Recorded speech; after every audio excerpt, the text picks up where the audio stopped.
Hello दोस्तों, आज हम एक्सप्लेन करने वाले हैं दैट इज माई बॉय। यह मूवी एक टीनेजर पर बेस्ड है जो अपनी ही क्लास टीचर को प्रेग्नेंट कर देता है और जब इस बात का पता पूरे शहर को लगता है तो काफी कॉम्प्लिकेशन स्टार्ट हो जाती है। तो आइए जानते हैं इस मूवी के बारे में। मूवी की शुरुआत में हमें डैनी नाम के एक लड़के को दिखाया जाता है जो स्कूल में अपने दोस्तों को मूवी की टिकट्स दिखा रहा होता है। तभी सामने से उसकी क्लास टीचर जेमी आती है जो दिखने में बहुत ही हॉट और सेक्सी होती है। डैनी उसे देखकर काफी अट्रैक्ट होता है और अपने दोस्तों के सामने होशियारी मारने के लिए वो जेमी को मूवी देखने के लिए पूछता है, पर जेमी उसे यह कहकर मना कर देती है कि वो उसकी क्लास टीचर है, ना कि उसकी गर्लफ्रेंड जो उसके साथ मूवी देखने जाए। पर जेमी समझ चुकी थी कि डैनी उसके तरफ अट्रैक्ट है और डैनी उससे क्या चाहता है। जेमी डोनी को एक क्लासरूम में ले जाती है जहाँ ये दोनों इंटीमेट होते हैं। कुछ मंथ तक इनका रिलेशन ऐसा ही चलता है, पर एक दिन स्कूल के फंक्शन के दौरान ये दोनों रंगे हाथों पकड़े जाते हैं और दोनों पर कोर्ट केस हो जाता है। अब ये डैनी भाई साहब नाबालिग होने के कारण छूट जाते हैं, पर जेमी पर सेक्सुअल अब्यूज का केस लग जाता है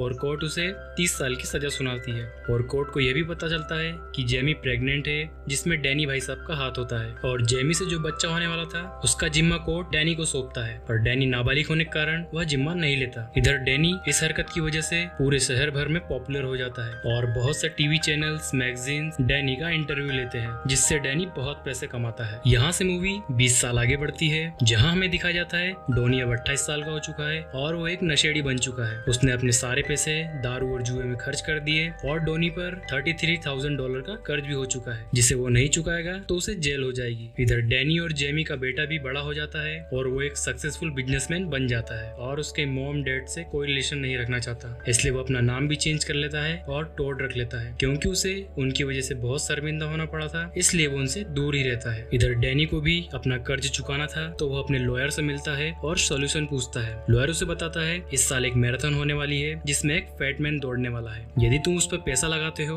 और वो फैटमैन जीत जाता है तो तुम्हें $2500 के $25,000 मिलेंगे। यह सुनकर डैनी काफी खुश होता है और उस फैटमैन पर पैसा लगा देता है। डैनी और पैसा कमाने के लिए एक एड प्रोड्यूसर के पास जाता है जिसे डैनी पहले से जानता था और उससे पैसों की मांग करता है, पर प्रोड्यूसर उसे पैसे देने से मना कर देता है। डैनी की काफी रिक्वेस्ट करने के बाद प्रोड्यूसर उसे एक शर्त पर पैसे देने के लिए रेडी हो जाता है। वह डैनी से कहता है अगर तुम टॉड और जेमी को मिला सको तो ही मैं तुम्हें पैसे दे पाऊंगा, क्योंकि प्रोड्यूसर को एक न्यूज लाइव चलानी थी और पूरे शहर को बताना था कि टॉड ही उन दोनों का बेटा है। खैर डोनी को पैसों की जरूरत होती है तो वो इस डील को एक्सेप्ट कर लेता है। अगले दिन डैनी टॉड को ढूंढते ढूंढते उसके बॉस के घर चला जाता है जहाँ पर टॉड अपनी गर्लफ्रेंड जूली को शादी के लिए प्रपोज करने ही वाला होता है कि वहाँ पर डैनी आ जाता है। टॉड डैनी को देखकर काफी चौंक जाता है क्योंकि वो दोबारा शर्मिंदा नहीं होना चाहता, इसलिए वो डैनी को डेट के बजाय दोस्त बताकर इंट्रोड्यूस करवाता है। टॉड डैनी को देखकर हैरान था और खुश तो बिल्कुल नहीं था। डैनी वहाँ आकर भी काफी शरारत करता है। पहले तो सभी को यह सब अजीब लगता है, पर धीरे धीरे सभी लोग डैनी को पसंद करने लगते हैं। उसी रात टॉड अपने एक दोस्त की पार्टी में जाता है, पर डैनी को यह पार्टी बहुत बोरिंग लगती है और डैनी सभी को अपनी पसंद के क्लब में लेके जाता है जहाँ ये सभी लोग बहुत इंजॉय करते हैं और इसी तरह धीरे धीरे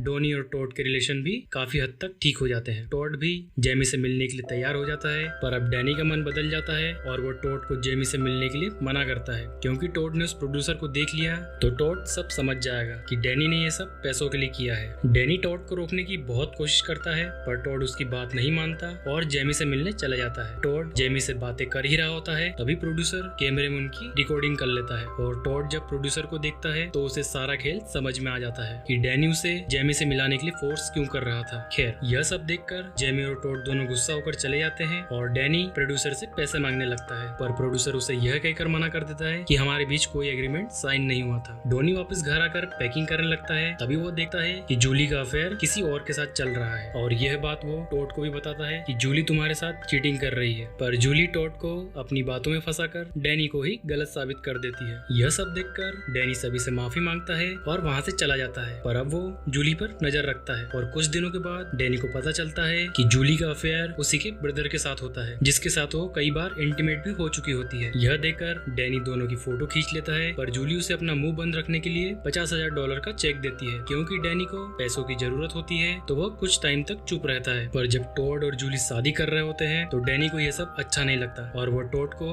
दोनों भाई बहन के अफेयर के बारे में बता देता है और फोटो दिखाकर यह साबित भी कर देता है और यह सब देखकर टॉड काफी शॉक होता है और वो जूली से अपनी शादी तोड़ देता है और डैनी के साथ रहने लगता है। और कुछ दिन बाद मैराथन होती है जिसमें डैनी को पता लगता है कि उसने जिस फैट मैन पे पैसा लगाया था वो रेस जीत जाता है और डैनी को उसके पैसे मिल जाते हैं। डैनी अपना कर्ज चुकाकर अपनी लाइफ को फिर से एंजॉय करने लगता है और दोनों बाप बेटे क्लब में जाकर मस्ती करते हैं और ये मूवी यहीं खत्म होती है।